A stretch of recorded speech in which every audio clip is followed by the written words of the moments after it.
warahmatullahi wabarakatuh. Hello everyone, how are you today? I'm glad to see you again. Kembali lagi ke channel ini, channel yang membahas seputar materi bahasa Inggris. Dan jangan lupa like, komen, dan subscribe ke channel ini ya, supaya kalian tidak ketinggalan dengan info-info tentang bahasa Inggris di video pembelajaran berikutnya. Mungkin kalian tidak asing lagi dengan kalimat aktif dan kalimat pasif dalam bahasa Inggris. So, today I'm going to discuss about passive voice.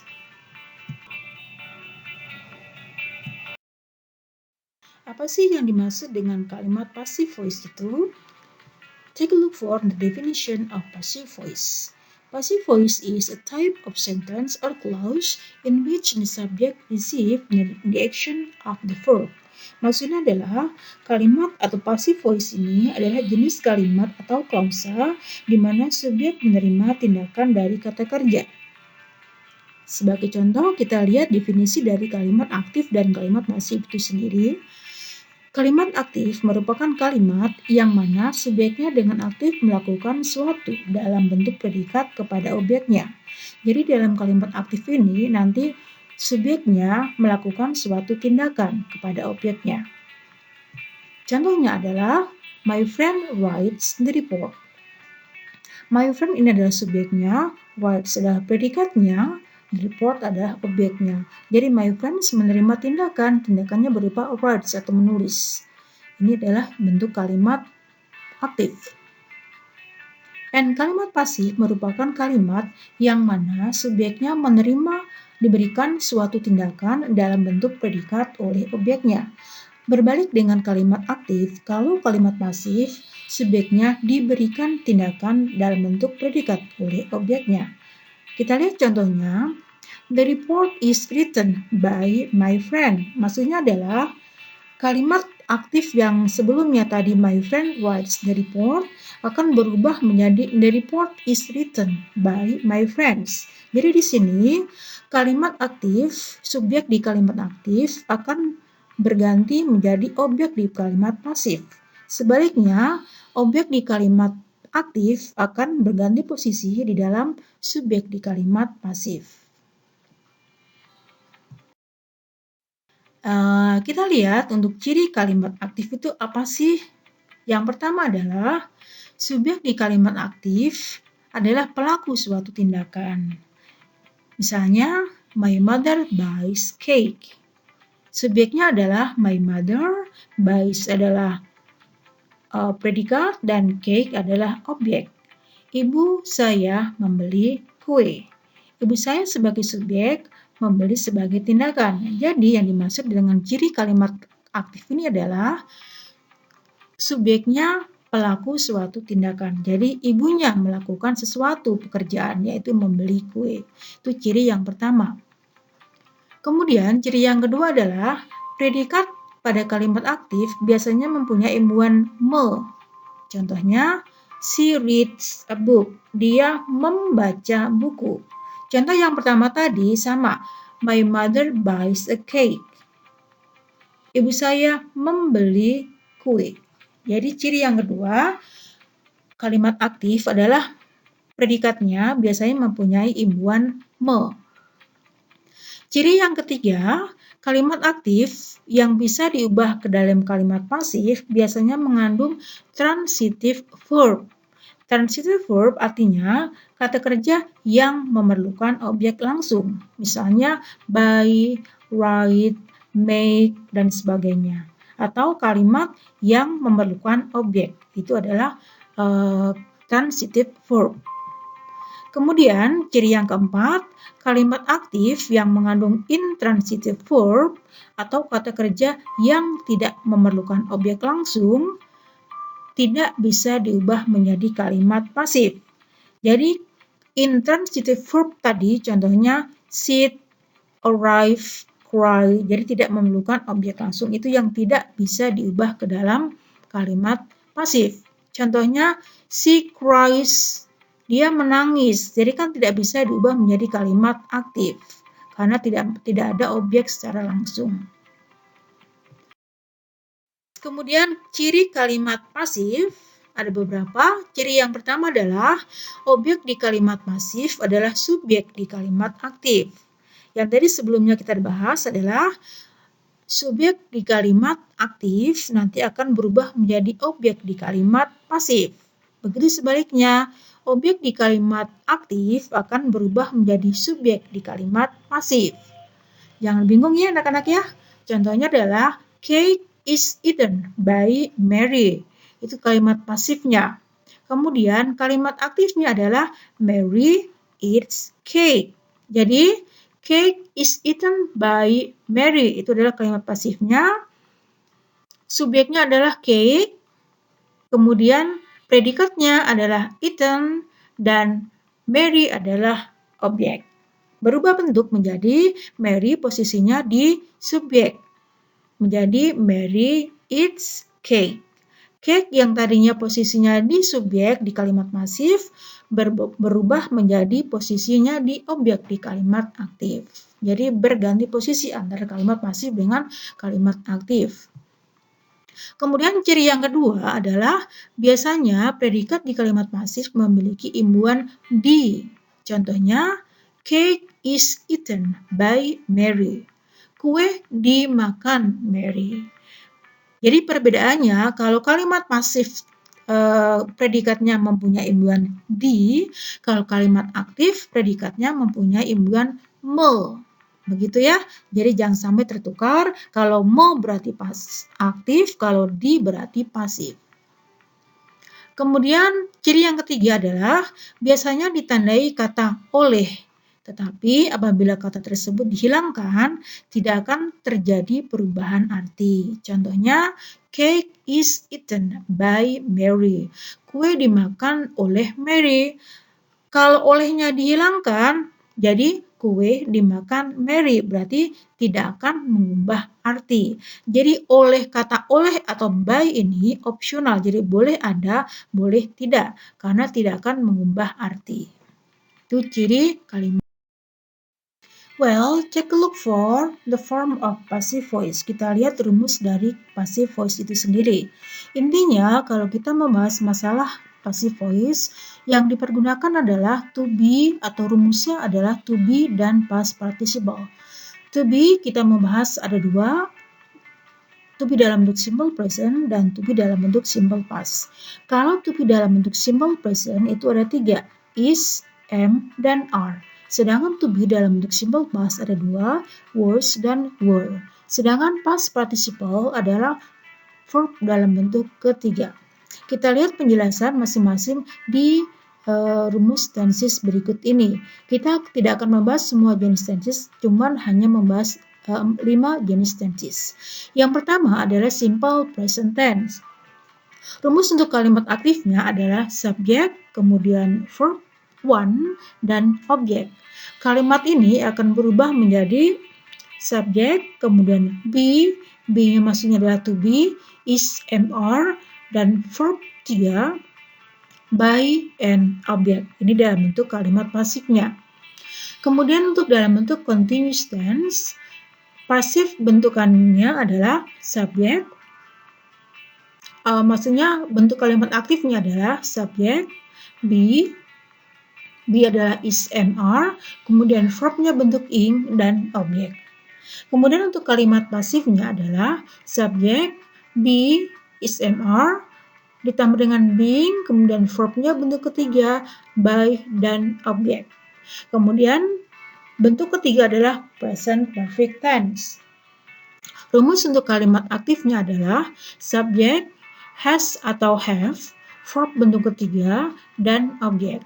Kemudian kata bentuk dari pasifnya, perubahan dari pasifnya menjadi subjek, have atau has, been, verbnya bentuk ketiga, by, dan objek. Yang keempat adalah simple future tense. Ini untuk bentukan aktifnya adalah subjek, shall atau will, verb one, kemudian objek. Kemudian perubahan ke dalam pasifnya adalah subjek, shall atau will, kemudian be, kemudian verbnya ketiga, dan by ditambah dengan objek. Dan yang terakhir adalah simple past tense. Rumus aktifnya adalah subjek, kemudian verbnya bentuk yang kedua, ditambah dengan objek. Bentukan dari kalimat pasif adalah subjek, kemudian be-nya berganti ya anak-anak ya. Be-nya karena kita membahas masalah past tense, berarti be-nya adalah was dan were. Kemudian verb bentuk ketiga, by, dan objek. Ini adalah rumus atau bentukan dari kalimat pasif. Baiklah anak-anakku, kita lihat masing-masing contoh kalimat di kelima bentuk tenses yang sudah kita bahas sebelumnya. Tenses yang pertama tadi adalah simple present tense. Kita lihat bentukannya adalah atau rumusnya adalah subjek, verb one ditambah objek.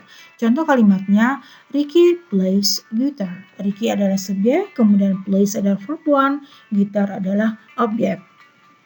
Kemudian perubahan bentuk menjadi kalimat pasifnya menjadi guitar is played by Ricky. Gitar dimainkan oleh Ricky.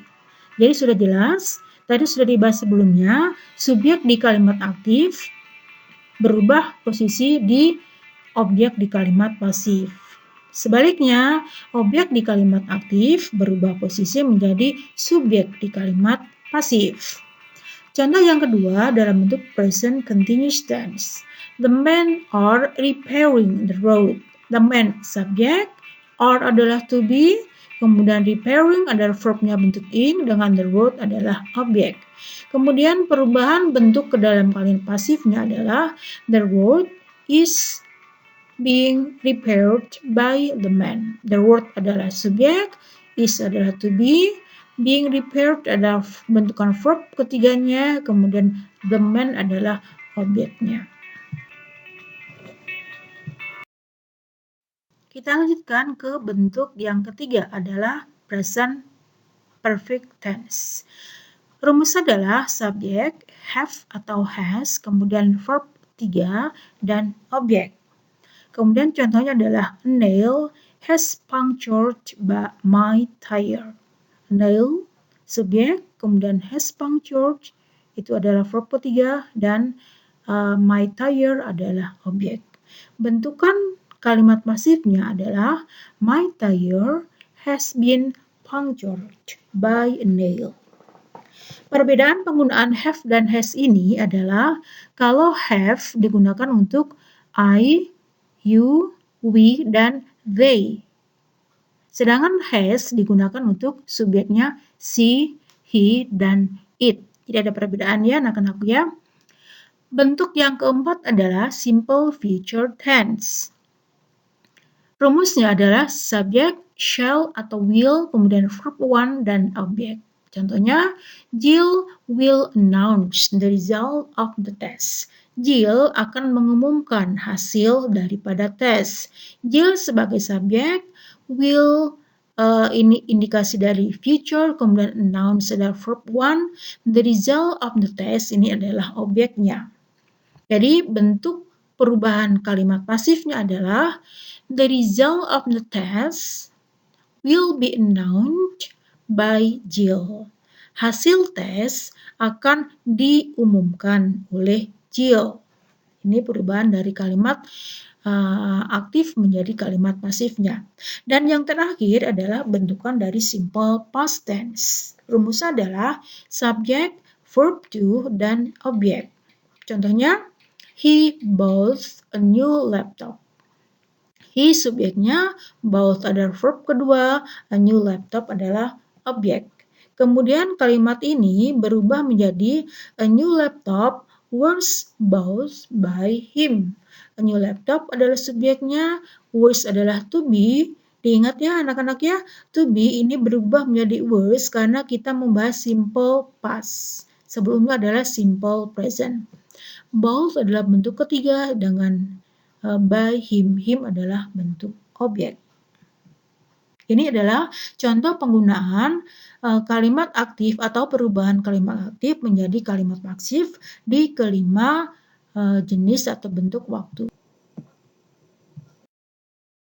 Baiklah anak-anakku, setelah kita membahas mengenai 5 jenis bentuk waktu dari kalimat pasif dan kalimat aktif, kita berlatih untuk mengerjakan latihan-latihan di 5 kalimat ini. Yang pertama adalah I wrote the letter. Sebelum kalian mengubah ke dalam kalimat dalam bentuk pasif, kalian telah dulu kalimat itu dalam bentuk tenses apa. Indikasinya yang dipergunakan adalah kata kerjanya. I wrote the letter menggunakan kata kerja wrote, yang berarti itu adalah kata kerja kedua. Berarti kalimat nomor 1 ini bentuknya adalah simple past karena menggunakan kata kerja kedua. Jadi perubahannya, the letter was written by me. Yang kedua, the cat eats my food. Kita lihat dulu sebelum mengubah ke dalam kalimat pasif, kita telaah dulu kalimatnya dalam bentuk tenses apa. Indikasinya adalah kata kerja yang dipergunakan. Yang dipergunakan adalah it's. It's merupakan kata kerja ke-1. Berarti kalimat nomor 2 ini jenis tensesnya adalah simple present tense. Berarti perubahannya, my food is eaten by the cat.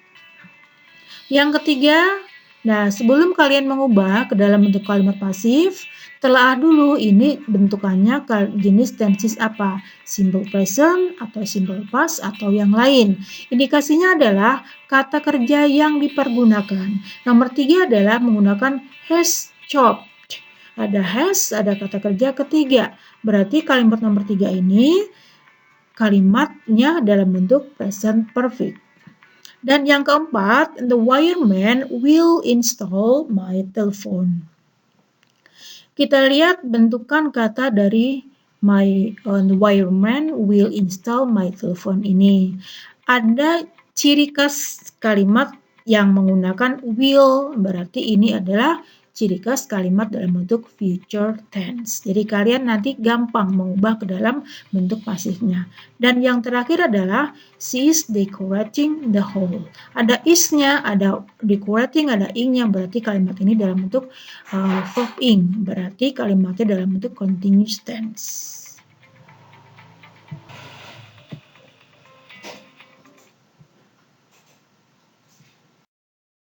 Well, setelah kalian menyelesaikan latihan yang tadi, yang 5 soal tadi, dan belajar mengenai kalimat pasif dan kalimat aktif dalam bahasa Inggris, mudah-mudahan kalian paham dan bisa mengerjakan latihan-latihan berikutnya. Well, thanks for watching and see you on the next video. Jangan lupa di subscribe, like, dan komennya ya. Thank you and see you next time.